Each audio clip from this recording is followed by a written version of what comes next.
Hola, buenas tardes. Bueno, hoy estamos aquí con Joaquín Vicente y con Miguel Ángel Higuera, que se nos unirá en breve, que está este hombre que se mueve más que los precios, pobre, estaba en este momento justo volviendo de Bruselas.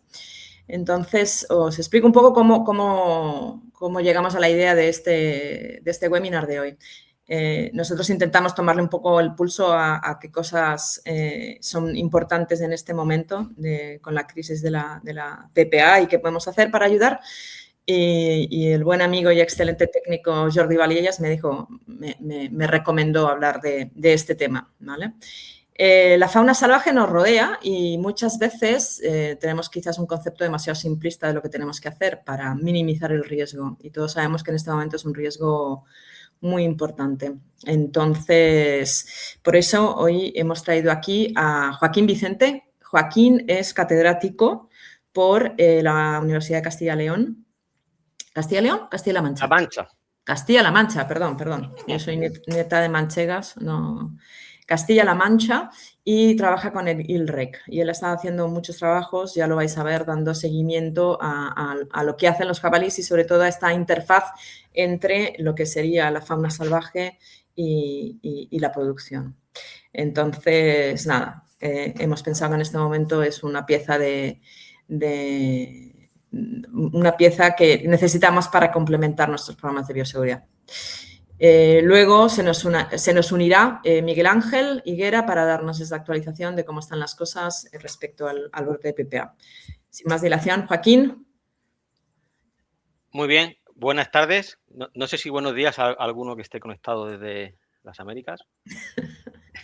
Bien, bueno, pues el tema que vamos a tratar es la bioseguridad frente a la fauna silvestre y particularmente frente, estamos ahora en una situación de detección de peste porcina africana en España, en jabalíes, de manera que vamos a orientarlo un poquito hacia cuál debe ser la protección, la bioseguridad externa eh, frente a esta especie.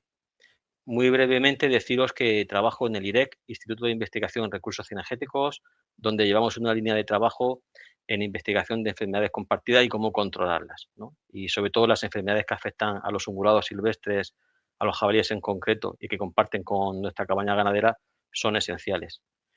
Vamos a dar algunas pinceladas para que os situéis sobre las características de esta especie que la hacen, bueno, tan problemática.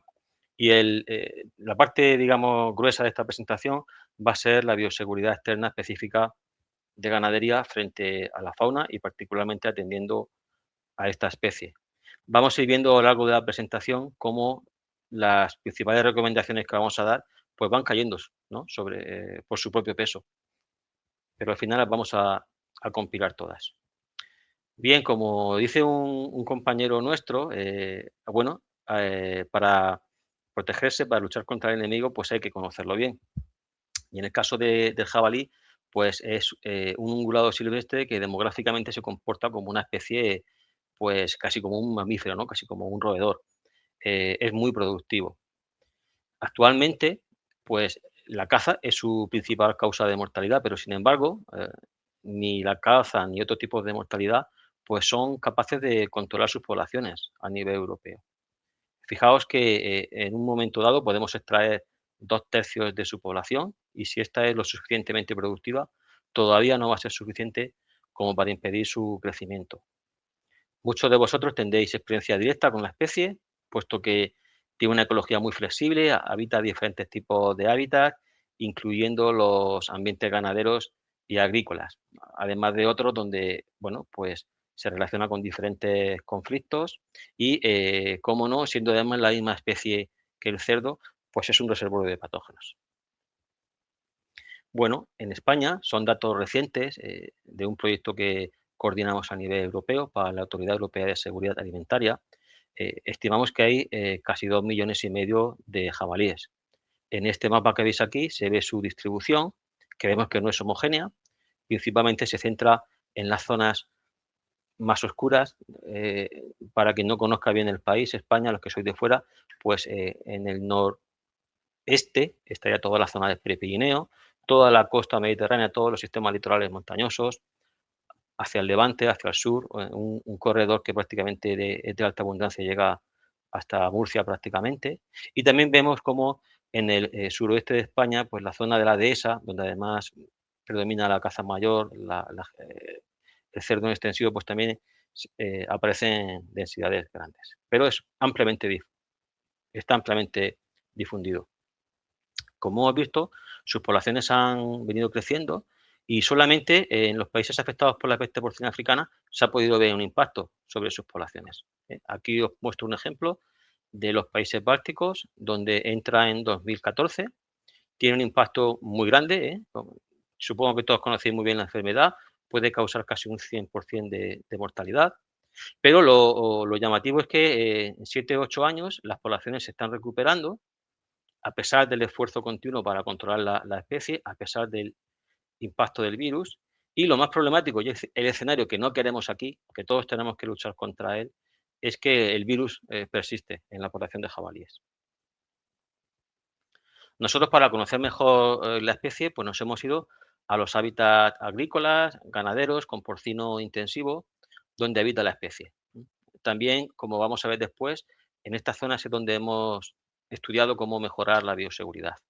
Y lo que hemos hecho es, en estas zonas, pues el entorno de la provincia de Lleida y también Aragón, así como en la región de Murcia, zonas con mucha producción de cerdo en intensivo, hemos marcado jabalíes con diferentes colaboradores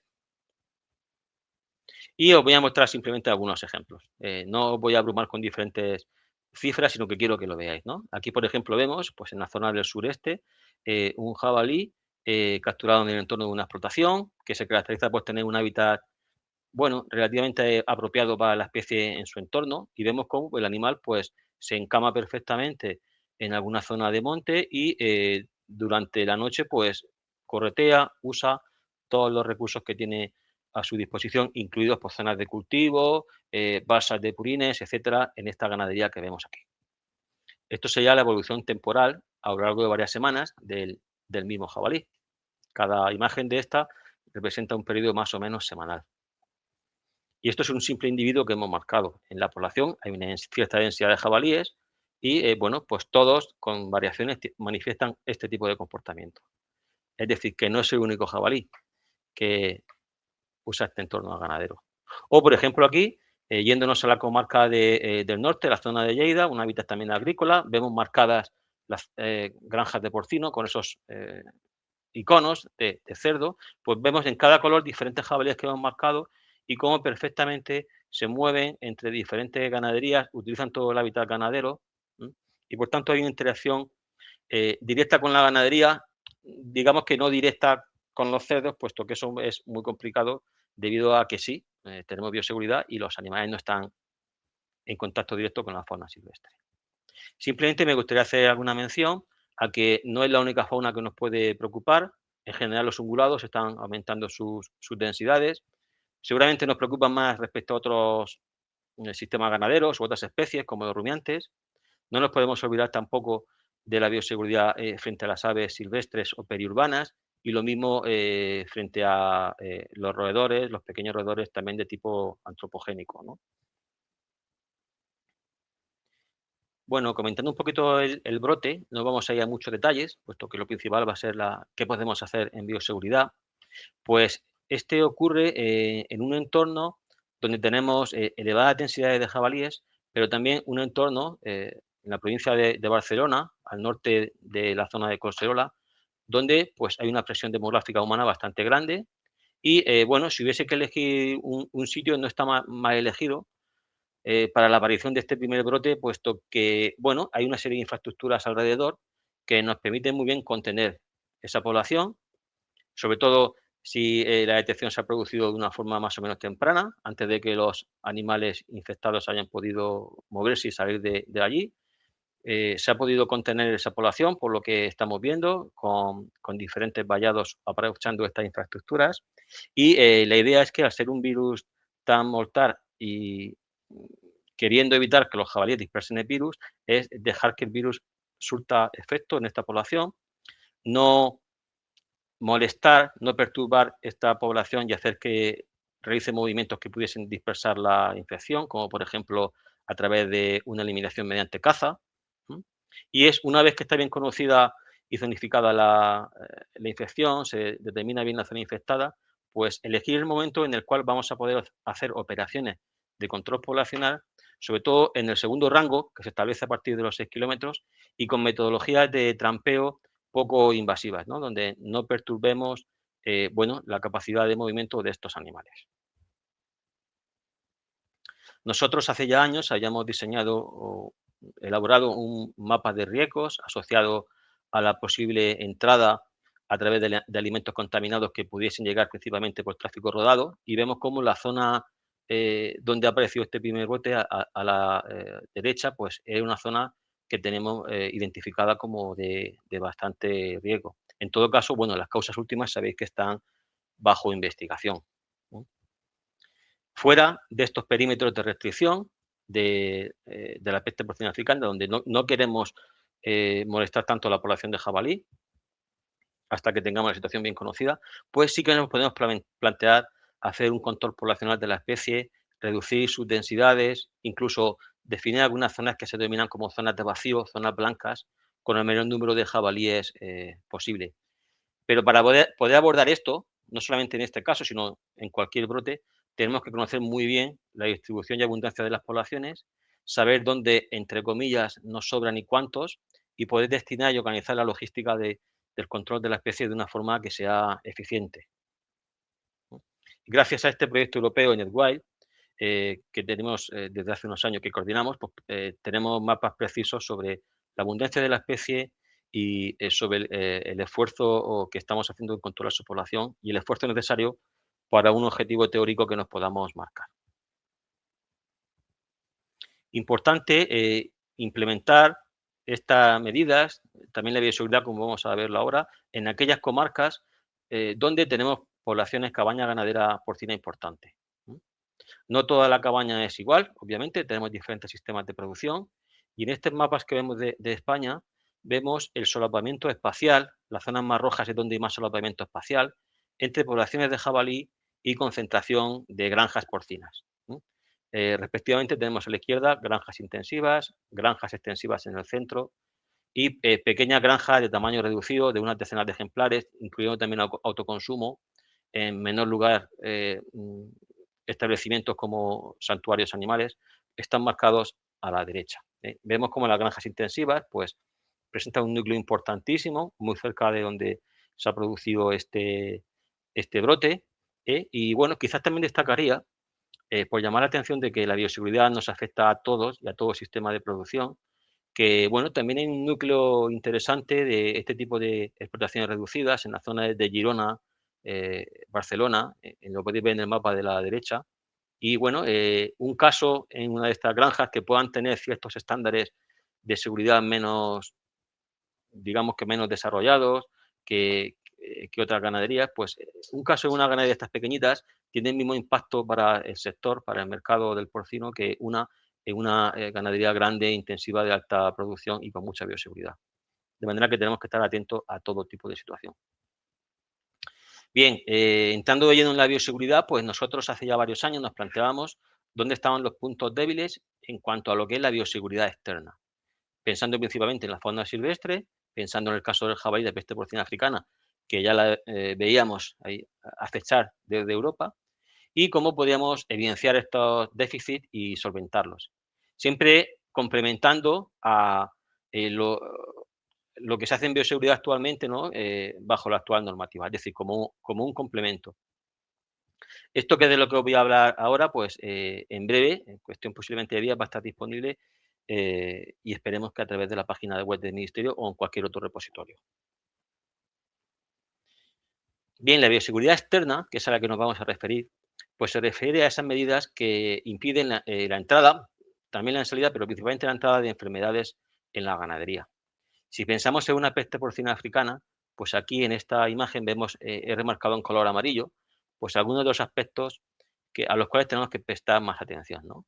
La verdad es que es un patógeno bastante complicado y prácticamente habría que prestar atención a todo, ¿no? Pero podemos destacar el uso de cualquier fómite que que vehicule el virus, ya sea orgánico o no, alimentos contaminados, vehículos, lo que hacen las personas, no solamente en la ganadería, sino también fuera, y obviamente la fauna silvestre y el jabalí en concreto.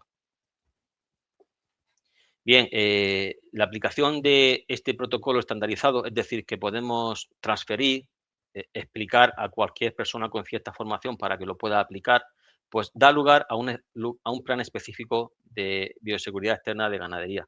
¿Qué quiere decir? Que no son recomendaciones generales, sino que atendemos a los déficits concretos que observamos en bioseguridad en cada ganadería concreta que auditamos.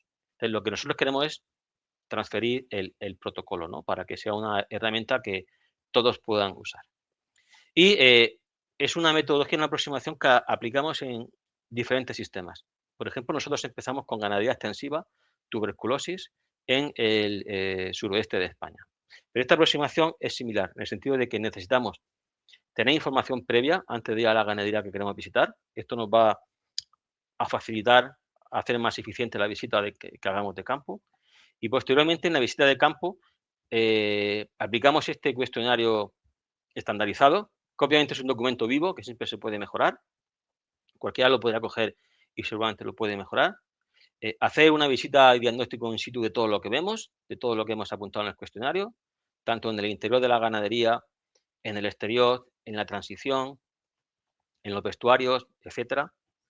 Nos llevamos toda esa información y ya en la oficina, pues con la mayor brevedad intentamos preparar un informe, digamos, a la carta, específico para esa ganadería que entregamos al ganadero, y ya está en las manos del ganadero la implementación de estas medidas. También solemos hacer un análisis de costes y por nuestra parte lo que podemos hacer nosotros o quien desarrolle estos planes es acompañar al ganadero, verificar cómo se implementa la bioseguridad, monitorizar, incluso seguir aprendiendo, porque a veces recibimos feedback que nos ayuda a mejorar las cosas que proponemos.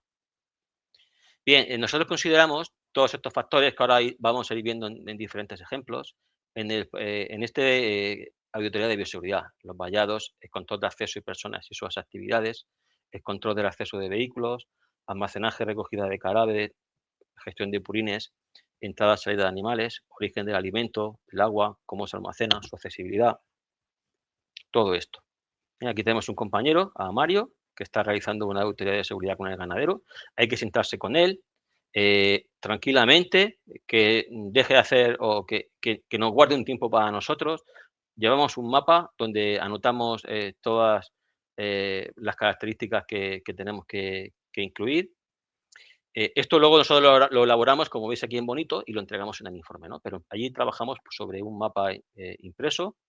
Se hace la visita de campo posteriormente, interior, exterior, la transición, vallados, purines, silos. Bueno, vamos a ir viendo las cosas que más nos han llamado la atención.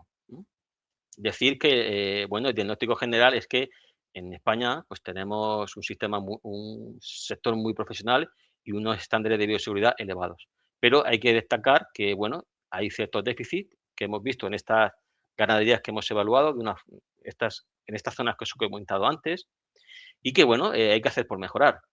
Hay que hacer por mejorar.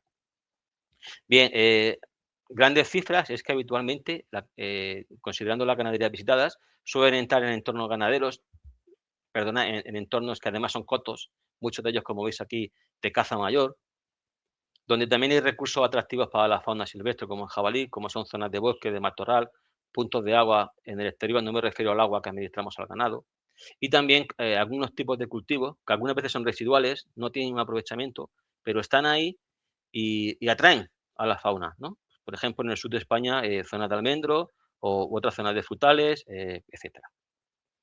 Hemos preguntado sobre la actividad cinegética de jabalí en el entorno de la ganadería y fijaros, en los últimos 5 años en promedio se abate casi un jabalí y medio por kilómetro cuadrado, con variación según las ganaderías, pero esto lo podemos trasladar a densidades promedias de 4 individuos por kilómetro cuadrado de jabalíes en el entorno de las ganaderías que hemos estudiado. Aquí vemos algunos ejemplos que provienen de estos animales que habíamos marcado. En el entorno de las ganaderías, pues hay elementos atractivos como vegetación, en este caso son pantanos, incluso son fuentes de agua que se utilizan, artificiales, no necesariamente naturales, pero que en algunos casos pues se naturalizan con vegetación y el jabalí no solamente los usa, sino que además que directamente casi vive en ellos, ¿no? Como podéis ver en las localizaciones que tenemos en estas imágenes. Dando algunas cifras, en este caso sobre los vallados, pues en más de la mitad, inmediatamente en la periferia del vallado, no en la parte de dentro, encontramos indicios de jabalíes. No encontramos pasos en los propios vallados, pero vais a ver que seguramente si un jabalí en un momento dado quiere penetrar no le va a hacer falta, ¿eh? Puesto que vemos que los accesos, las puertas de entrada, las cancelas, más de la mitad son perfectamente traspasables por el jabalí.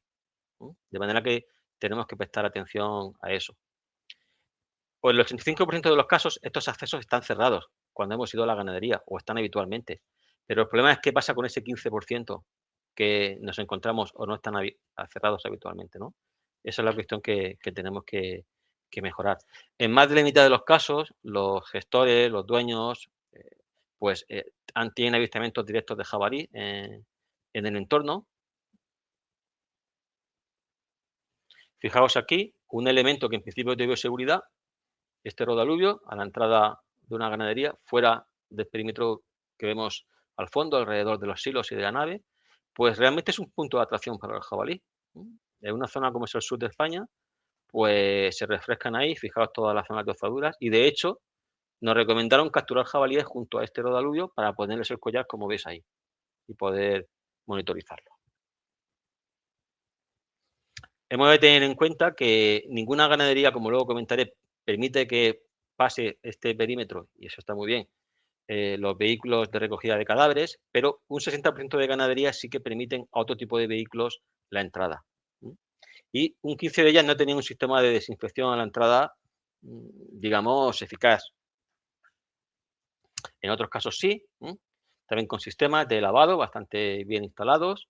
Aquí vemos, por ejemplo, frente al rodiluvio, pues un acceso que está abierto, ¿no? Entonces, pues todo el vallado de la ganadería, sobre todo si se mantiene así, pues pierde su eficacia, porque tenemos estas zonas abiertas. De especial preocupación es el vallado, la permeabilidad de donde están los purines, ¿no? Fijaos aquí que, bueno, en muchos de ellos, pues no cuidamos tanto el vallado como si lo hacemos de las naves, de las instalaciones, y en gran parte de ellos, pues son accesibles, en este caso, al jabalí. Y no solamente son accesibles, sino que esto lo hemos visto. Utilizan estas balsas de purines, vemos aquí como cuando ya están secos antes de la retirada, vemos toda esa periferia, todo ese orla que está ozada por el jabalí, no sé si buscan insectos o qué les atrae directamente. Al contrario que los vallados experimentales, pues encontramos habitualmente que están rotos, gateras, etcétera. Es decir, esta parte se cuida menos. Respecto a la gestión de purines, bueno, pues comentaba antes que no se permite la entrada de vehículos dentro del vallado, cosa que está muy bien. Vemos que la mayoría utiliza contenedores simples. Hay algunos casos donde había disponibilidad de hidrolizadores. Se tienen las instalaciones, pero en algunos casos no es el uso correcto lo que se hace, ¿no? Pues encontrarte estos residuos abiertos, incluso fijaros, alguna cámara que hemos puesto de fuego trampeo, vemos aquí un zorro llevándose un lechón con restos de placenta, ¿no? Pues eso tampoco debe ocurrir. También puede haber accesibilidad a los buitres, que, bueno, en general son más bien un filtro sanitario que otra cosa, pero su presencia pues ya nos está indicando que no estamos haciendo bien algunos aspectos de bioseguridad. No estamos hablando aquí de un muladar autorizado, sino de contenedores que deben de estar bien aislados y cerrados. Bueno, en general, el agua está desinfectada en un 90% de las explotaciones y en un porcentaje de los silos de alimento, que habitualmente están bien protegidos, pero tienen filtraciones, pierden alimento. Esto principalmente es llamativo para las aves, pero también podría serlo para otros animales. Pensando en algunos aspectos del personal, pues, bueno, vemos que los comportamientos, digamos, no bioseguros no predominan, pero bueno, están ahí, ¿no? Y tenemos que corregirlos. Pues creo que marcan en torno a un 10-15% se consume productos de porcino dentro aunque sea en la zona de comedor, pero dentro de la ganadería. Hay empleados compartidos entre ganaderías. Esto, bueno, en principio, si hay buena bioseguridad, no tiene por qué ser un factor de riesgo, pero puede ayudar a que no sea así. La separación de los vestuarios es algo clave, esa separación de zona limpia y zona sucia respecto al exterior. Bueno, vuelvo a indicar, si no lo he remarcado antes, que el principal problema con el jabalí no es tanto el contacto directo del cerdo, sino lo que vehiculamos las personas. Y eso también se aplica a las ganaderías intensivas. Y incluso habiendo este tipo de vestuarios bien acondicionados, pues si al final no tenemos un buen uso de ellos, no tenemos la rutina diaria de usarlos, pues tampoco sirve de mucho. Y eso no está incluido en las estadísticas. También es relevante que un tercio de los empleados tiene cierta relación con la caza o son incluso cazadores. Y eso es un riesgo añadido si no se realiza buena bioseguridad. Aproximadamente una quinta parte nos dijeron que no tenían un plan de desinfectación, digamos, real y aplicado en su rutina de bioseguridad. Respecto a lo que comentaba de la caza, pues en algunos casos pues es posible que los mismos empleados trabajen en la periferia de la ganadería abatiendo algún animal, o simplemente sea una actividad lúdica que ellos practican. Pero obviamente tiene que haber bioseguridad, ningún tipo de robo aplicado en la actividad de campo puede llegar a la ganadería. Tenemos que permitir unas horas o unos días de transición desde que se practica algún tipo de actividad hasta que se va a la ganadería. Y bueno, respecto a los animales que puedan aparecer muertos, es interesante, incluso animales vistos, sabéis que podéis avisar al 112 en cualquier caso para dar un aviso, pero también hemos desarrollado una herramienta de ciencia ciudadana con una aplicación en el móvil que tanto la FAO como la EFSA están aplicando a nivel europeo, que se llama iMamalia, como veis aquí. Si además, bueno, pues además os gusta la naturaleza, la tenéis para reportar cualquier animal silvestre, principalmente mamíferos, pero esto nos permite tener un aviso en tiempo real de jabalíes muertos y esto sirve de notificación a las autoridades. Y mamalia. Otro aspecto de bioseguridad, antes comentábamos que, bueno, aquí vemos unos estándares elevados en cuanto a uso de pediluvios, aportar información continuamente a los trabajadores, pero bueno, el hecho de que en algunos casos solamente llegue al 80-90% nos dice que hay un 10% que fallan, ¿no? En este tipo de elementos de bioseguridad, de manera que, bueno, pues ahí tenemos que mejorar también. No nos preocupa, digamos, especialmente la presencia de animales domésticos, tipo animales de compañía, perros, gatos, pero bueno, sí, hay patógenos que pueden ser compartidos. Bueno, en el caso, por ejemplo, de los perros, desde luego no deben ser perros que además luego sean perros de caza, o se usen para este tipo de actividades, o salgan y entren de la ganadería, ¿no? Con todos esos aspectos también hay que tener cuidado. Y bueno, pues vamos finalizando. Y me gustaría decir algunas conclusiones y recomendaciones, que yo creo que ya, como decía al principio de la charla, han caído por su propio peso viendo lo que hemos trabajado.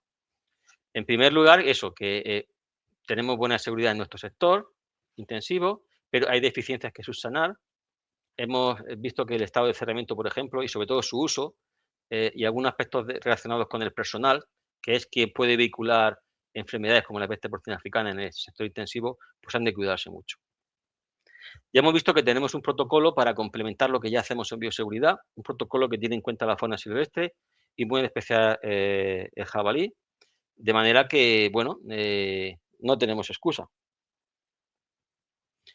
Ya os comentaba que este protocolo va a estar disponible brevemente en la web y este protocolo no solamente incluye una guía sobre cómo evaluar esta bioseguridad externa frente a fauna, tanto en ganadería extensiva como en intensiva de porcino, sino de que también contiene los mismos cuestionarios que se pueden utilizar, que son perfectamente adaptables y modificables a vuestra situación. Y además contiene ejemplos reales donde podéis ver cómo se ha hecho y cómo se ha elaborado posteriormente el informe. Y bueno, en definitiva, cómo se ha aplicado toda esta metodología, todo este proceso que veis aquí arriba ilustrado. Hemos visto que la bioseguridad es una rutina. Ha de ser algo factible, pero de aplicación rigurosa. Es decir, incluso cuando no tenemos un riesgo muy evidente, tenemos que seguir trabajando y aplicándola directamente. Como se suele decir, pues es en tiempos de paz cuando se aplica y nos protege en tiempos de guerra. Y bueno, no seré muy halagüeño en cuanto a la situación actual con el jabalí. Ahora estamos viendo noticias, se está hablando mucho de que vamos a reducir mucho las densidades, ahora nos vamos a tomar en serio, pero realmente es un problema que estamos evidenciando en las últimas décadas, la última década particularmente a nivel europeo, que se están haciendo muchos esfuerzos ya, que bueno, pues se han delimitado emergencias cinegéticas en muchos casos, se han hecho muchos esfuerzos, se consigue controlar, en algunos casos se puede haber incluso reducido densidades, pero las densidades siguen aumentando de forma genérica de esta especie, ¿eh? Y tenemos unos problemas respecto a que cada vez tenemos menos cazadores, para quienes además es una actividad lúdica. Tenemos una visión, sobre todo urbana, respecto al control letal de especies problemáticas que nos ayuda. Y bueno, pues esto va a ser un desafío, el tema del jabalí y además otras especies silvestres en las siguientes décadas. Repasando las principales recomendaciones, ya no hay excusas para realizar una auditoría de bioseguridad externa como la que os hemos planteado. Tenemos que cuidar los accesos, evitar el acceso a las bases de purines, particularmente del jabalí, evitar aquellos elementos que pueden atraer, incluso hacer que la especie prácticamente viva en el entorno de ganaderías, como ciertos cultivos y otro tipo de vegetación. Impedir el acceso a los puntos de agua que pueda haber en el entorno. Una estricta separación y sobre todo aplicación diaria de zonas limpias, zonas sucias. Una apropiada gestión de cadáveres.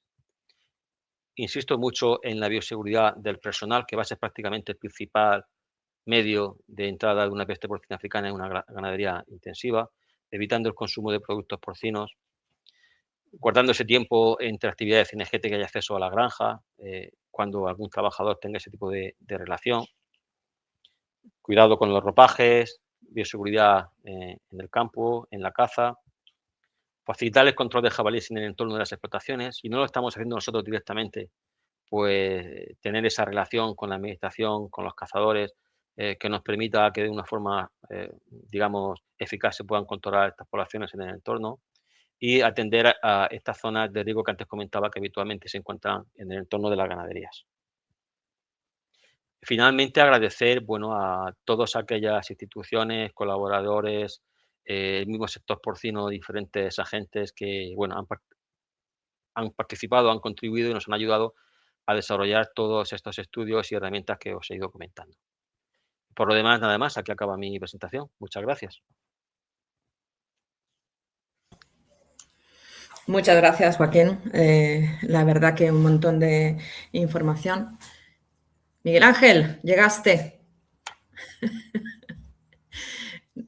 Uy, estás muteado. No tengo micro, perdón. Ahora sí. ¿Me oyes? Ahora Sí, sí que tengo micro. Disculpadme, he llegado... No sé si... Pero he llegado prácticamente a ver el 90% de la presentación de Joaquín y parte de ella la venía escuchando en el coche, así que... Muy bien.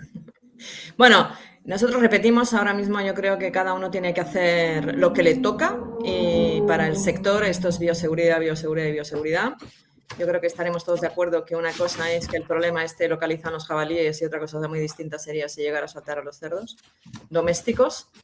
Entonces, evidentemente hemos pensado que era el momento de hablar de este tema, pero es que no es solamente PPA, es que es tuberculosis, es Augeski y son muchas otras cosas que la fauna salvaje nos puede poner en riesgo, ¿no? Y aparte de eso, estamos hablando de animales inteligentes que si les damos un poquito la oportunidad, ¿no? La van a saber aprovechar y la van a aprovechar muy bien. No sé si tú, Miguel Ángel, tienes alguna pregunta. Si no, yo sí tengo alguna para Joaquín que me han pasado. Empieza a hablar de ahí y luego ya le pregunto yo alguna cosa. Voy a empezar. Mucha gente está preocupada con la cuestión esta de que estamos hablando que estas zonas de España con una densidad de jabalíes que están entre más del 6 jabalíes por kilómetro cuadrado, ¿cuál crees que sería este nivel recomendable de reducción para que sea factible erradicar la peste porcina africana. Y en relación con esto, sí hay el peligro de que si se intensifica la caza en ciertos puntos, no acabemos provocando un movimiento de los animales a otras zonas donde no tengan tanta presión cinegética.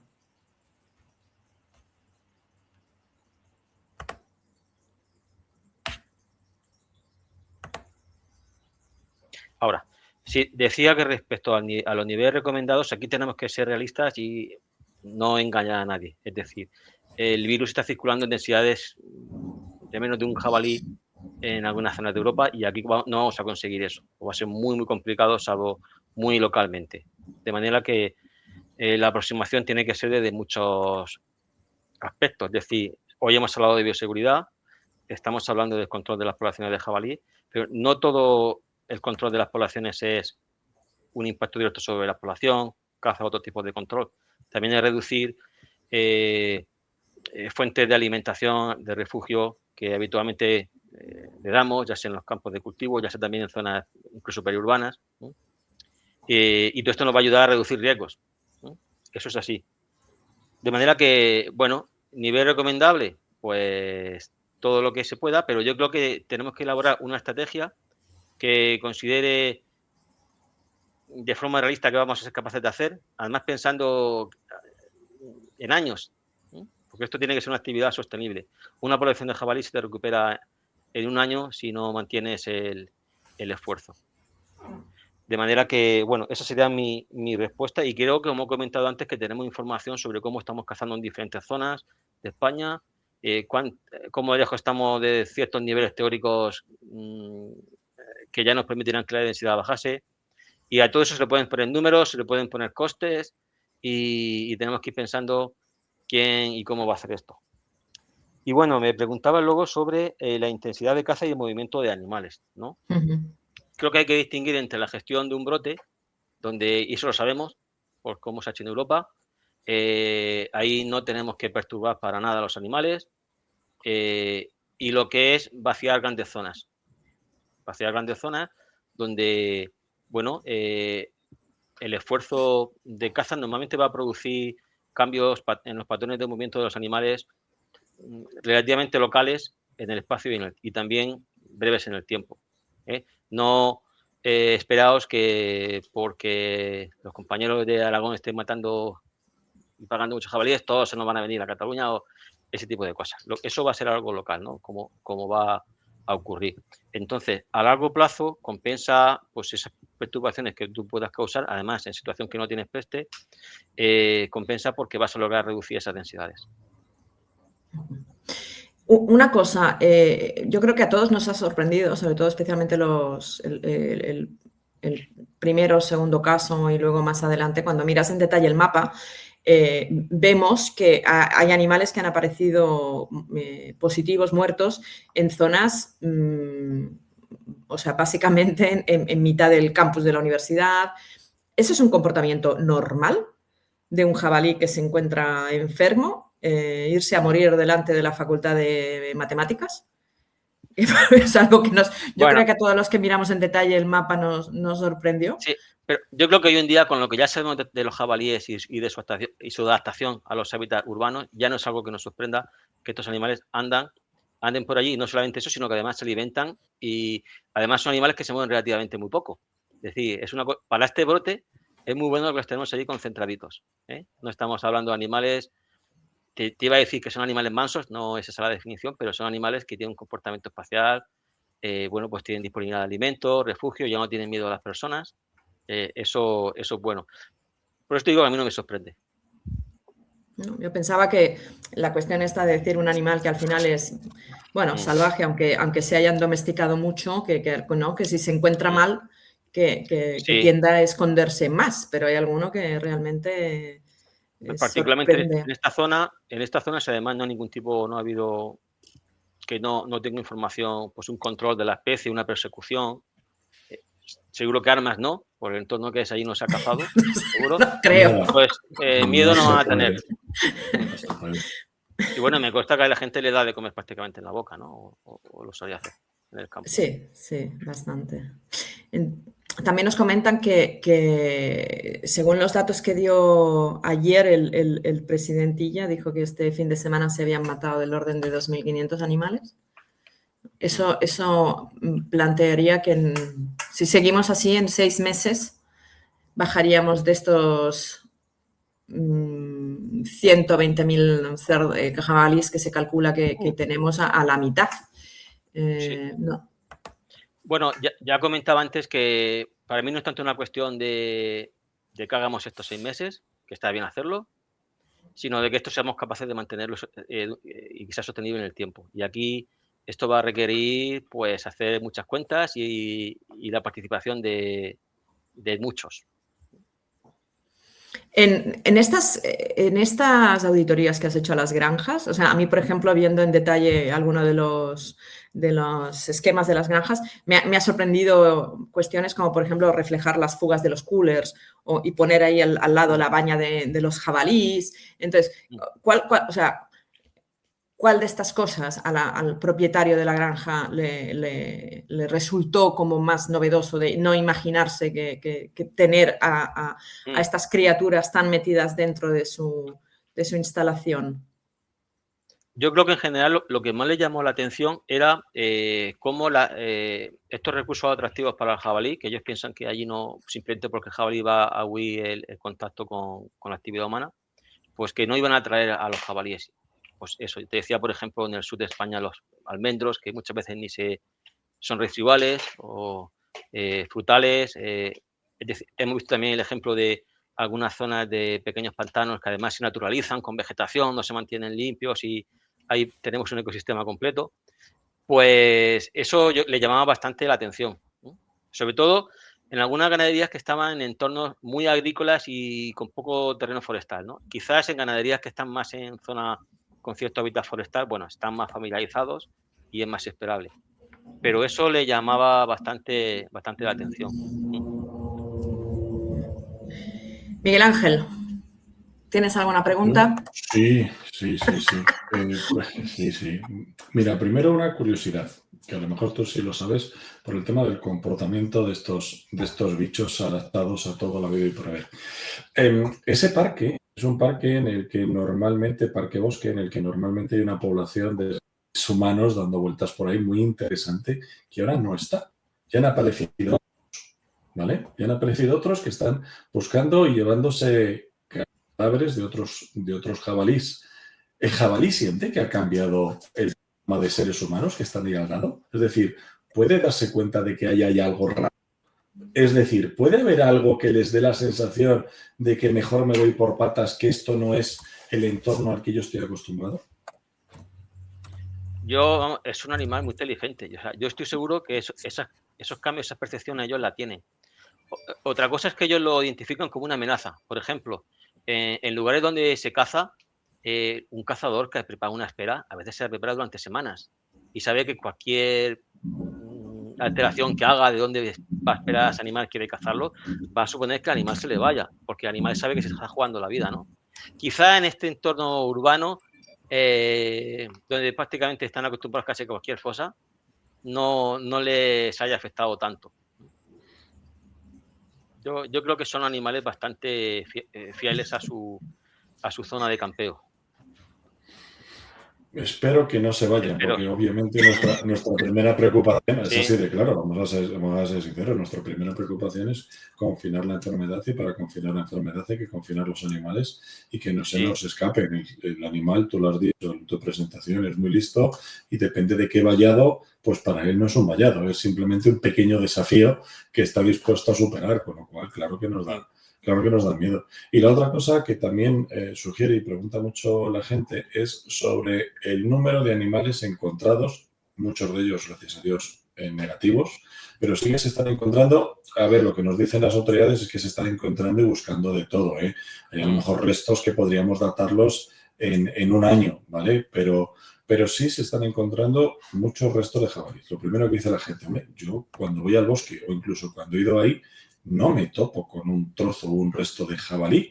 Es decir, es normal poderte encontrar con una búsqueda hipermegaactiva, que es lo que estamos, que quede claro que estamos en una búsqueda hipermegaactiva por profesionales, con perros rastradores, y se está peinando todo. Pero estamos hablando de que ya se han extraído a nivel de cadáveres más de 220, 240 ejemplares. Sí.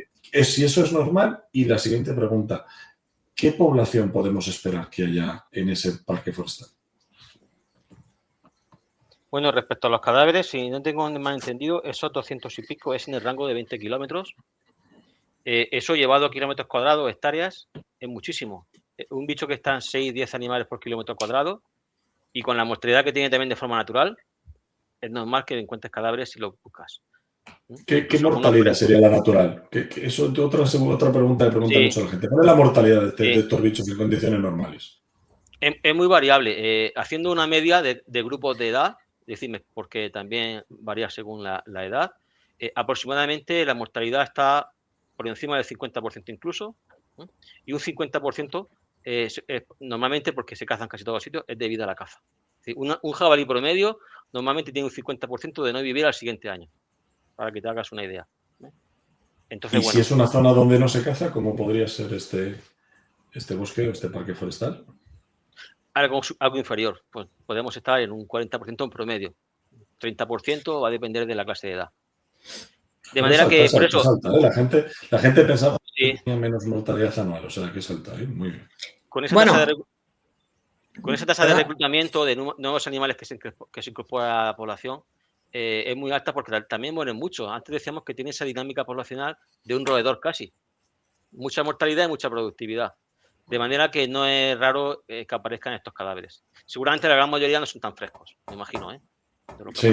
O sea, están diciendo eso, que se está buscando y se está retirando del medio todo, se está analizando todo, incluso algunas cosas demasiado secas que se pueden estar y se está tardando algunas muestras en analizar por las características de la muestra, que son difíciles. Que no está mal porque hay que recogerlo todo y analizarlo. Sí. Yo estaba haciendo el cálculo. 20 kilómetros de radio son 1.256,64 kilómetros cuadrados. ¿Qué son kilómetros? 1.256. Vale, normalmente tenemos densidad, eso multiplícalo por 6. Por 6 para saber los animales. A ojo, ¿no? Un poco... Sí, si redondeamos por 5. Pues estamos ahí con 600, 700 animales, puede ser. Por eso me parece... No, serían... No, 1.000. Serían 6.000. Más. Claro. Es un rango muy grande. 20 kilómetros es una zona muy amplia. Exactamente. Si llega hasta mi casa. Es un rango... Seguramente esta densidad en la que podamos hablar del terreno forestal, tendríamos que descontar la zona urbana y todo esto, pero sí que estamos hablando de miles de animales. Entonces es normal que encontremos cadáveres. Sí, aparte decían que muchos... mortalidad natural... Incluso si se ha practicado algún evento de caza de control, pues también hay animales que se van pinchados y se mueren un poco después. Es decir, que no es raro no encontrar eso. En la zona core, en la zona de los 30 kilómetros cuadrados, la que define el primer círculo, sí que estaríamos hablando de que hay que donde han salido de los dispositivos, aparte de los 26 dispositivos, yo creo que se han extraído, se han recuperado alrededor de otros 25-30 animales más en esa zona, es decir, animales muertos por otras condiciones que no sea la peste porcina africana, que yo creo que es el mensaje que está dentro de la normalidad, esa mortalidad de esos jabalíes dentro de esos 30 kilómetros. Sí, además como la mortalidad es principalmente natural, porque ahí no se abate animales, pues todos los animales cada vez se quedan allí. En la caza sabes que te lo llevas habitualmente, entonces no es raro. Habían comentado que muchos de estos animales que encontraban muertos eran por atropellos, porque había muchos de estos animales que era la muerte, digamos, que habían dictaminado que era por atropello. Sí, entonces, aquí la metemos en el saco de muerte natural, pero la verdad que muy natural tampoco es. Pero que no es por... Quiero decir que no es por control directo de la especie. Pero es importante también conocerlo, porque como siempre estamos hablando de que me parece que tenemos señalados al jabalí por el cerdo doméstico y por la culpa de la peste porcina africana, pero también discernir el número de animales atropellados quiere decir que hay impacto contra otros seres humanos por otros problemas. Y para mí es bastante importante señalarlo, decir, oye, los jabalíes no son problemas solo exclusivamente por la peste porcina africana, ¿vale? Y ahí se visualiza. Además son interesantes como vigilancia y detección porque si al final podemos tener un virus circulando que da lugar a que los animales les dé tiempo de desarrollar anticuerpos, pues pueden ser interesantes también analizar a estos animales que como son atropellados pueden ser frescos. Y me consta que estos días se han producido atropellos por allí, por la zona, y se han muestreado. Yo creo que la gran diferencia es que ahora hay muchísima gente reportando estos animales que encuentran muertos, cosa que antes no era tanto. Y hablando de avistamientos, luego te paso un mensaje que nos han dado del chat de la aplicación que has dicho, luego te lo paso. Dos puntualizaciones. Una que es un comentario que a mí me pareció muy, muy sorprendente, que, por ejemplo, para que veamos un poco cómo se interrelaciona o cómo este animal sabe sacar provecho de todas las circunstancias, ¿no? Que hablaban de que, por ejemplo, se había producido una bajada en la demografía del jabalí en relación a la sequía, pero en relación a la sequía porque se habían cerrado las fuentes de riego de los parques urbanos y entonces los jabalíes se habían quedado sin esa fuente de agua. No es porque que te da una idea de cómo aprovechan los recursos. Al jabalí no solamente lo regulamos con la caza u otro tipo de control. La regulación natural parcialmente tiene un efecto. Los factores estos que llamamos de estocásticos, la lluvia, la disponibilidad de alimentos y la mortalidad estival en juvenil es muy grande, en verano, en épocas mediterráneas. Es decir, que es normal. Y esto confirma lo que te decía, que un tipo de actuación es a través de reducirle, de dejar de aprovisionarle de alimento, agua y refugio. Eso es una forma también de contribuir. Y una pregunta, a ver si nos puedes dar la clave en relación con lo que hablábamos de que no nos interesa que se muevan. Un animal situado en un entorno como estamos hablando de Collserola, normalmente, ¿qué rango de movilidad estaríamos esperando? Son animales que tienden a... Decías tú que estaban en época de celo. Eso no sé si quiere decir que se mueven mucho más o de cuántos kilómetros estamos hablando de su zona de campeo habitual. Nosotros en los mayores rangos de movimiento de animales que no eran animales dispersantes, sino de animales adultos, los hemos encontrado machos en época de celo.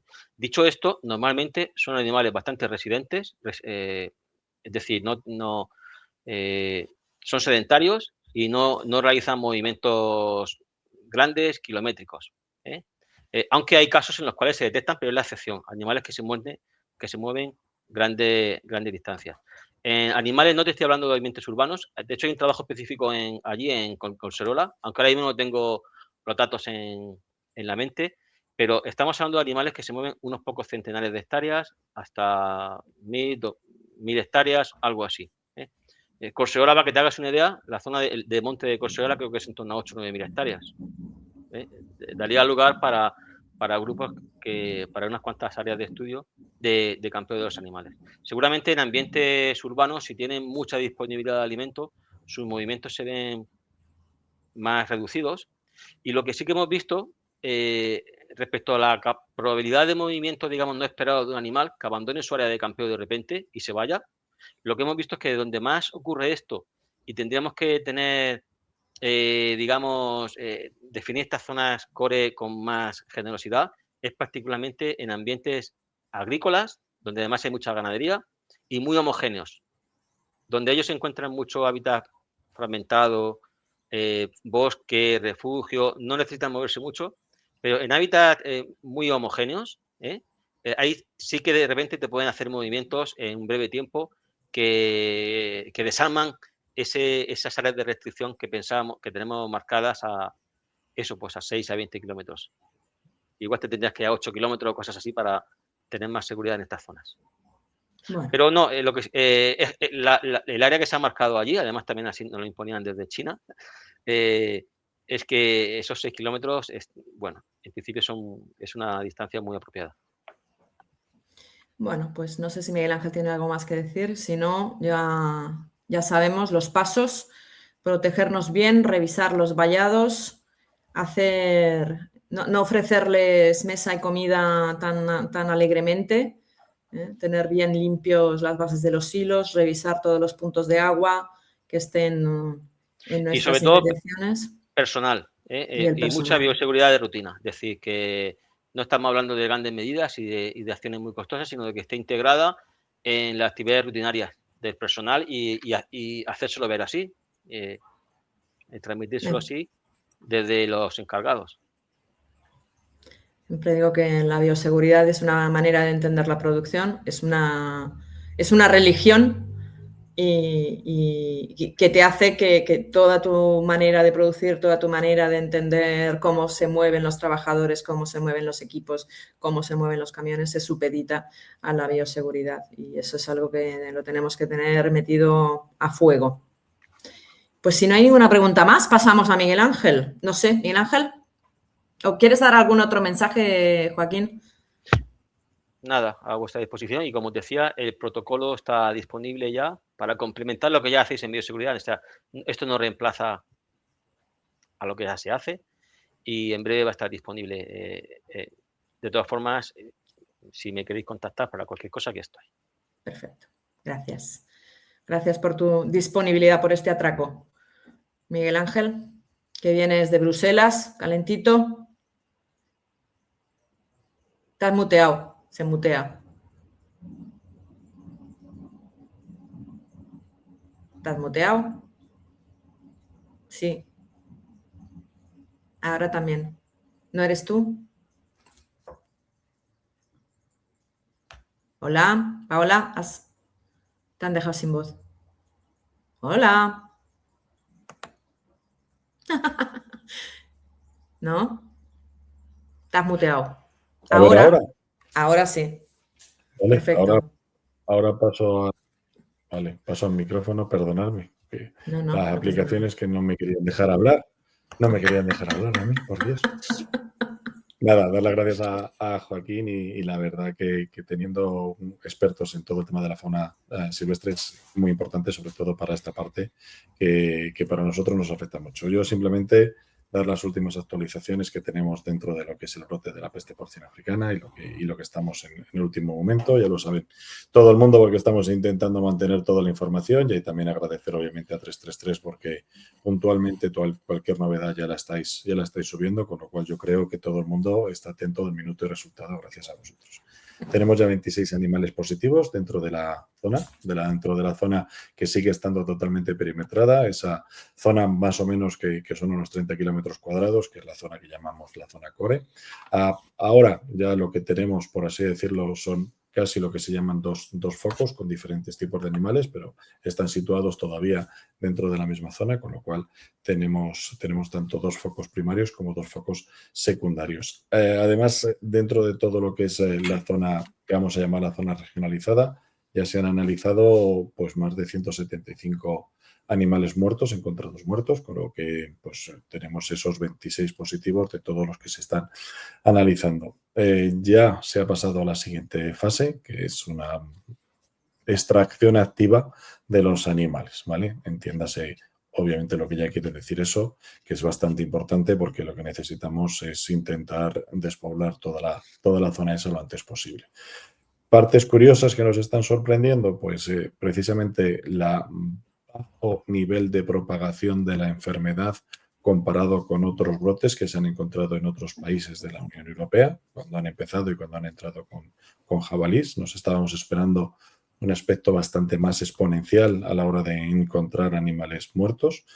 Eso puede ser primero porque se ha detectado muy pronto el foco y por lo tanto no ha habido tiempo para contagiarse, o que también, que es otra de las cosas que se está barajando con esta cosa que tenemos ahí, este virus que tenemos ahí, y es que tenga una patogenicidad moderada, no tan sumamente alarmantemente fuerte como como está teniendo las otras variantes que estamos encontrando en Europa, con lo cual también es una cosa bastante característica. Y en estas cosas siempre parece que España tiene que ser diferente en todo, hasta incluso en estos aspectos. A nivel del comercio mundial, que es lo que otra cosa que nos está importando, porque es lo que nos impacta directamente a nosotros como productores, porque al fin y al cabo es ahora mismo el impacto directo que lo tenemos es obviamente sobre los mercados y bueno, pues todavía tenemos un montón de mercados que están cerrados y que el Ministerio sé que activamente está trabajando con todos y cada uno para intentar reabrirlos. Entonces, los más importantes que todavía tenemos cerrados es Japón y Filipinas. En Japón sí que han salido unas noticias que descolocaron un poco porque parecía que sí que se había reabierto, pero no, era para todos los productos envasados un mes antes de la detección del foco, con lo cual Japón a día de hoy todavía sigue cerrado. Igual pasa con otros países que todavía estamos intentando ver cómo se pueden abrir, como puede ser todavía pues Colombia, que todavía está cerrado. Costa Rica también está suspendiendo los productos cárnicos procedentes de todo lo que es la provincia de Barcelona, ¿vale? Entonces vamos ya abriendo uno. Esta semana también sí que se han abierto Seychelles, que ha reconocido la regionalización. En Estados Unidos es bastante curioso porque sí que reconoce toda la regionalización, pero lo que no reconoce son las tripas de porcino. Esto parece que viene también de un acuerdo con la Unión Europea, que en el certificado europeo estaba fuera todo lo que son las tripas de porcino, los cases.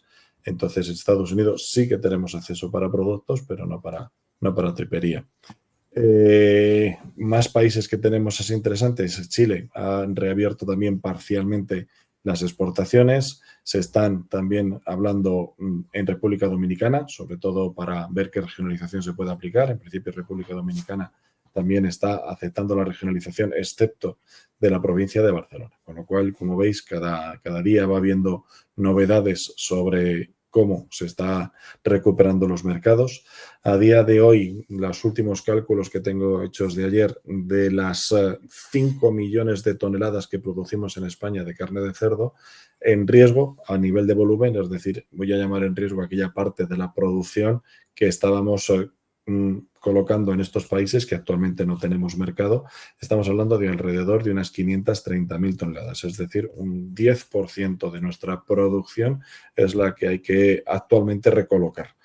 Para recolocarlo, pues la única opción que va a haber, y está clarísimo que todos los tenemos en la cabeza, que es tener una mejor oferta y ser más competitivos que los competidores para poder intentar robar un poquito de cuota de mercado.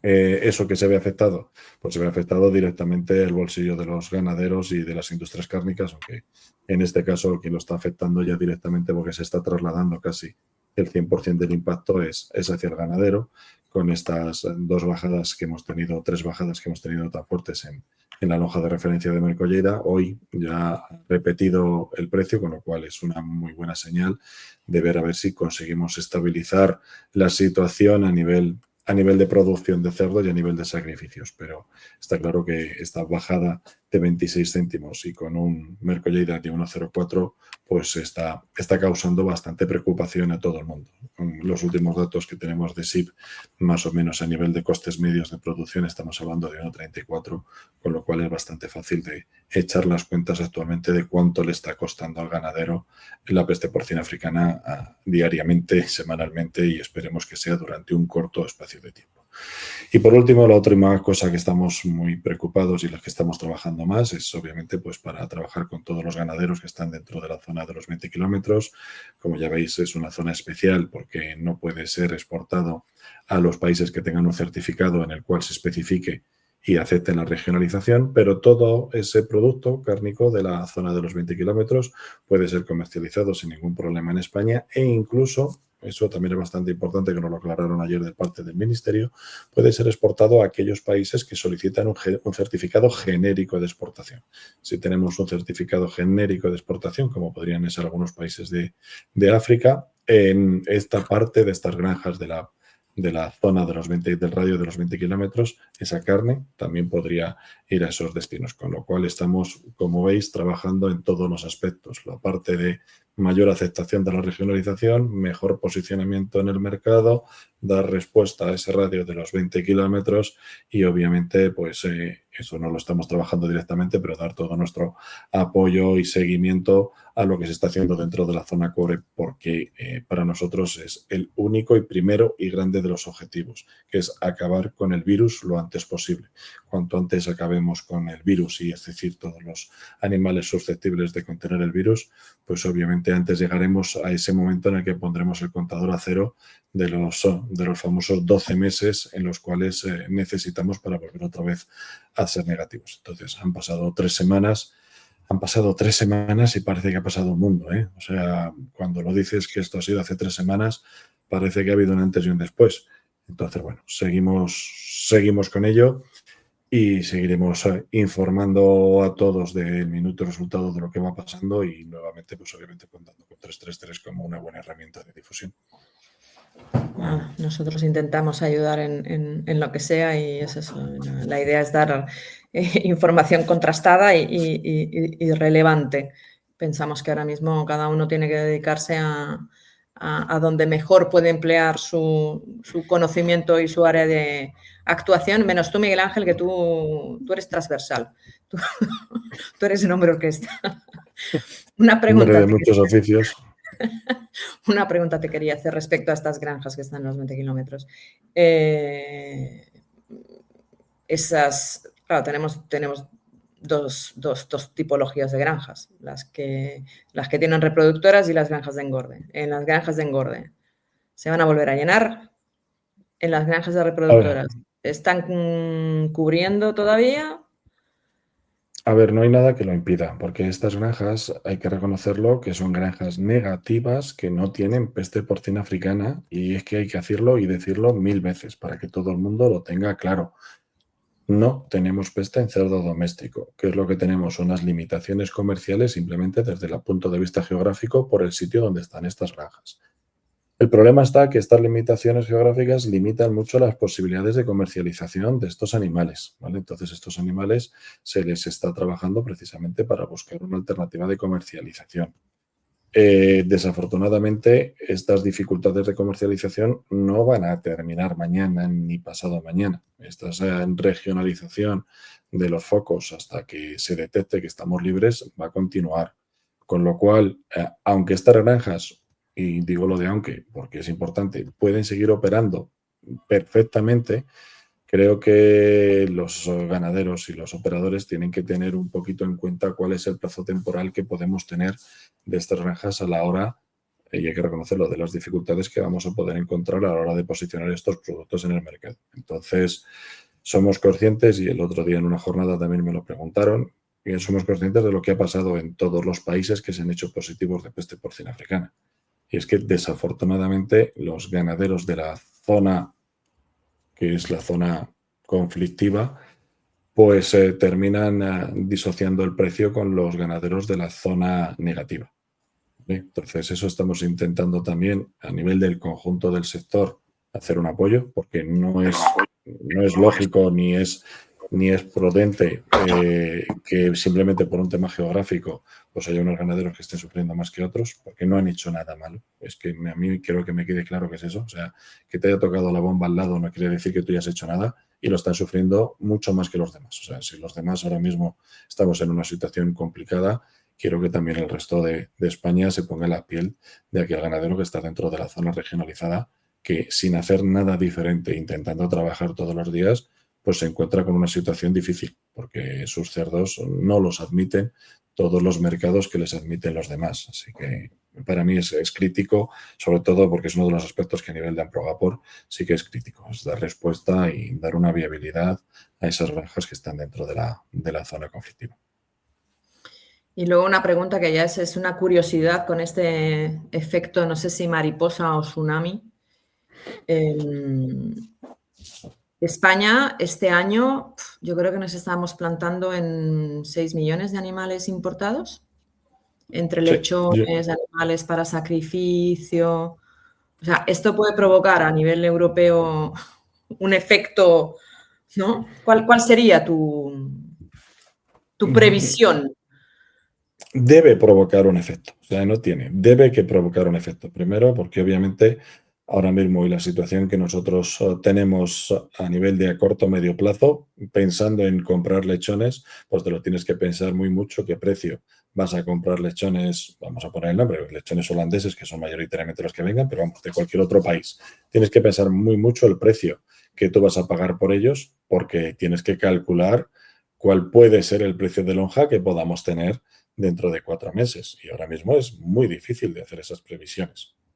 Está claro que tenemos en riesgo, y lo he dicho claramente, un 10% de nuestra producción. Un 10% de nuestra producción Ojalá fuera tan fácil de quitar un 10% de los cerdos y todo se arreglaba, porque en función del mercado y en función del destino, pues en uno colocamos pancetas, en otro colocamos orejas, es decir, pero a nivel de toneladas es un 10%. ¿Vale? O sea, echando unas cuentas frías nos sobra un 10% de animales. Eso es muy frío, ¿vale? Porque no es real, pero que lo tengamos claro. La forma más rápida que tenemos de adelgazar la producción es mantener nuestra producción indígena bruta y reducir importación de animales. Está clarísimo. O sea, con eso tendríamos un reajuste bastante más rápido a nivel de la producción y ese reajuste de la producción tiene que conllevar un reajuste de precios. Pero vuelvo a decir lo mismo, cada uno en su casa sabe lo que tiene que hacer, pero sí que lleva razón que antes del brote nuestra previsión de proyección de importación de animales se iba a ir por encima de los 6 millones de animales y nuestra previsión de sacrificios de animales para este año iban a superar los 56 millones de cerdos. Eso sí que se va a superar, ¿eh? Yo eso lo tengo claro, que vamos a producir más de 56 millones de cerdos en 2025 en España. No, pero yo lo decía en el sentido de que, o sea, ¿qué otro país va a poder absorber si España deja de comprar? Bueno, perdona, que también te lo decía, perdona que me he ido explicando la otra cosa. Está claro que ahora mismo el nerviosismo está en toda Europa, ¿vale? Porque la situación de España y la situación de los precios, puede haber un status quo más o menos en estas fechas entre diferentes países. Hay algunos incluso que tienen cerrados precios hasta después de Año Nuevo, con lo cual no se van a mover las lonjas, pero esto va a tener un impacto. Es decir, ya están bajando menos lechones holandeses, los holandeses están poniendo nerviosos, están bajando de precio, los están intentando colocar en otros países. Entonces, ahora mismo tiene que haber otra reubicación a nivel de la producción y a nivel de precios. Y eso también es importante, porque siempre lo hemos dicho, la peste porcina africana en España no es un problema español, es un problema europeo. Y obviamente el primero que lo va a repercutir, lo que estamos repercutiendo es directamente sobre España, pero en enero se va a ir viendo esa repercusión a nivel de otros países de la Unión Europea. Yo mañana concretamente tengo una reunión con DG Agri y con el resto de los países de la Unión Europea para analizar cómo están los mercados, porque me lo han pedido ellos. Quieren saber cómo está España y quieren saber cómo están esos mercados para saber exactamente cómo se están comportando los mercados a nivel de Europa. Medidas de mercado que se puedan tomar, todavía es muy pronto para decirlo. Hay que ver exactamente primero cómo evoluciona el brote de España y cómo el resto de los países pueden absorber la sobreoferta de producción que ahora mismo tenemos en España. Joaquín, ¿tienes alguna pregunta para Miguel Ángel? No sé si es una pregunta o una reflexión, pero bueno, que de lo que a mí me atañe y he hablado, lo bueno que tenemos que sacar todos es que ahora estamos mucho más sensibilizados y que nos pongamos manos a la obra, si cabe, con el tema de la bioseguridad, que por un lado, y por otro lado, antes me has comentado que ahora quieren básicamente montar una tercera guerra mundial frente a los jabalíes, ¿no? Eso realmente tomándolo en serio y hacerlo bien, ¿no? La gestión de la fauna no es flor de un día y bueno, pues aprovechar el momento para trabajar bien con vista a largo plazo.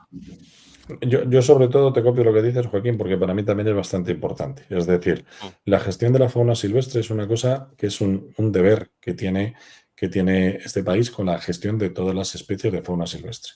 Yo me acuerdo que además estuvimos hace un par de años haciendo un webinar también con el IREC, en el que estábamos ahí dos días hablando de todos los diferentes aspectos de las diferentes especies silvestres que había. Y eso es una cosa que lo tenemos claro. ¿Qué es lo que ha servido, si podemos decir de forma positiva, al brote de la peste porcina africana? Visibilizar ese iceberg que teníamos oculto, ¿vale? Y que se venía hablando desde el punto de vista de los expertos y desde todo el mundo desde hace mucho tiempo. Y ahora ha emergido con una fuerza muy importante y es donde se ve que efectivamente a nivel de España tenemos un problema. Pero yo quiero señalar que es eso, que el problema estaba y no es un problema que ha aparecido porque seamos positivos a peste porcina africana. Es decir, lo único que podemos achacar al sector porcino es que ha servido para visibilizar un problema del cual llevabais vosotros hablando de una forma casi muda porque no os daban voz durante mucho tiempo. Entonces, bueno, pues yo creo que esto tiene que servir precisamente para lo que nosotros estamos pidiendo, que es que a nivel político haya un pacto de Estado y una gestión correcta de la fauna silvestre, que no consiste en exterminar los animales, porque la fauna silvestre es bonita y es necesaria y la biodiversidad tiene que estar ahí, pero tenemos que tener claro cuál es el número adecuado que tenemos que tener para hacer una convivencia perfecta entre las diferentes especies de la fauna silvestre para que no priorice una sobre otra y obviamente que no causen problemas ni nosotros causemos problemas a la fauna silvestre. Recordemos que posiblemente este brote de peste porcina africana en los jabalíes por el cual se está muriendo, el causante de alguna o de otra forma sea el ser humano. Ellos no han ido a otro país a buscarse la peste porcina africana y dicho me lo voy a contagiar. O sea, de alguna forma o de otra, nosotros somos los causantes de que esos jabalíes estén muriendo. Y igualmente somos causantes de esas abundancias y tenemos que corregirlo. Correctamente. Por eso hay que restablecer nuevamente los equilibrios y hay que analizarlos. Y que esto sirva, precisamente, esta situación tan grave que tenemos en el porcino, que sirva para despertar a todos nuestros gobernantes y a todas nuestras autoridades para, de verdad, poner un plan nacional correcto y a muy largo plazo, porque esto no es una cosa solo de un día, sino realmente de tener un plan correcto de gestión de la fauna silvestre. Y bueno, arrimando un poquito las ascuas a mi lado, al lado científico, que al final cuando las cosas se hacen con un fondo científico es cuando realmente pues, nos podemos poner de acuerdo entre diferentes sectores e intereses, porque lo que tiene una base sólida, eso objetivamente no es debatible. Entonces, bueno, pues apoyémonos en la ciencia para tomar decisiones. Totalmente de acuerdo, porque a veces las decisiones que se toman ahora mismo desde el punto de vista emocional, tanto por una parte como por otra, no son correctas, ¿eh? Porque por la nuestra reconocemos que hemos tenido y que tenemos una sobrereacción agresiva contra la sobrepoblación de jabalíes y obviamente desde nuestro sector también tenemos que ser conscientes de que tenemos que bajar un poquito el suflé y dejarnos guiar por los que saben en este aspecto y por los técnicos y los científicos que sois vosotros. Y yo añadiría, en la medida de lo posible, también intentar concienciar a la ciudadanía de todo este tema que seguimos repitiendo, pero que yo creo que no les convencemos de los motivos de por qué no hay que alimentar a los jabalíes, por qué no hay que atraerlos a las zonas urbanas, por qué, o sea, la gente está con la teoría del famoso bocadillo y eso no lo asocian a todos estos carteles que hay en los aeropuertos de no traigas carne. Entonces sé que es complicado, pero intentar explicar a la ciudadanía la lógica detrás de todas esas acciones que al final es en beneficio de la propia fauna salvaje, o sea, todos los animalistas tendrían que ser los primeros en no convertir a los jabalíes en comedores de basura. Yo creo que es algo en lo que tenemos que intentar incidir y encontrar los canales correctos, que yo creo que ahí estamos fallando. No llegamos, no les sabemos convencer de que realmente si tú lo que quieres es proteger esa fauna salvaje, tienes que ocuparte o sea, no les debes atraer, no tienes que entender que les hemos quitado su espacio y por eso les tienes que dar de comer la comida del gato y todo ese tipo de cosas. Y complicado, pero tenemos que seguir en esa pelea. Bueno, no os quiero robar mucho tiempo y solamente daros las gracias y emplazaros en otro momento. Esperemos que no tener muchas más novedades de la peste. Eso querrá decir que la hemos contenido en los 6 kilómetros, ojalá. Vamos a cruzar los dedos, pero como siempre decimos, esperar lo mejor, pero prepararse para lo peor. Y cada uno en lo suyo, seguir trabajando en bioseguridad, repasar todos esos puntos que pueden atraer a los jabalíes y poner medidas y concienciación. Muchísimas gracias a los dos. Y seguir trabajando para el siguiente webinar, Carmen. Que esto, y seguir trabajando. Tenemos que ya preparar para el siguiente, que ya lo verá la audiencia por dónde vamos. Si lo quieres adelantar, porque... No, tú misma, lo que estamos trabajando, que yo creo que es importante, así que ya adelántalo tú, porque yo creo que también es un tema bastante importante para ya... Bueno, estamos trabajando con la gente de SIP Consultores en una cuestión de que en los momentos de crisis evidentemente hay que revisar todo el tema de costes, pero es importante saber qué se recorta y qué no se recorta. Porque muchas veces intentamos empezar a recortar cosas y tenemos que trabajar mejor, pero eso no quiere decir el dejar de hacer cosas, sino el analizar por qué los estamos haciendo y cuál es el valor añadido que nos dan cada una de ellas. Yo siempre pienso que al final de cada cosa mala tenemos que intentar sacar algo positivo. Hay un valor depurativo en las crisis y hay que saber analizar cada uno de estos costes, ¿no? ¿Cuál es el retorno que nos da? creo que es importante. No sé si me he dejado algo, Miguel Ángel. No, que es en la línea. O sea, tenemos que tener claro, y gracias a este webinar, saber cómo nos protegemos de la amenaza que tenemos ahora mismo. Y ahora que estamos protegidos y que sabemos que la bioseguridad es importante y clave, pues tenemos que saber cómo se puede trabajar para ser eficientes y trabajar en un momento en el que estamos ahora mismo remando contra corriente. Y yo creo que obviamente quienes mejores nos pueden asesorar pues son el equipo de SIP Consultors. Estamos buscando fechas porque, bueno, en estos días ya sabemos que la cosa está complicado con las fechas en las próximas 2 semanas, pero estamos ahí, estamos buscando, o sea, lo tenemos cerrado, tenemos el compromiso que lo vamos a hacer y estamos buscando el huequito para encajarlo. Pero bueno, ya avisaremos a la gente con tiempo.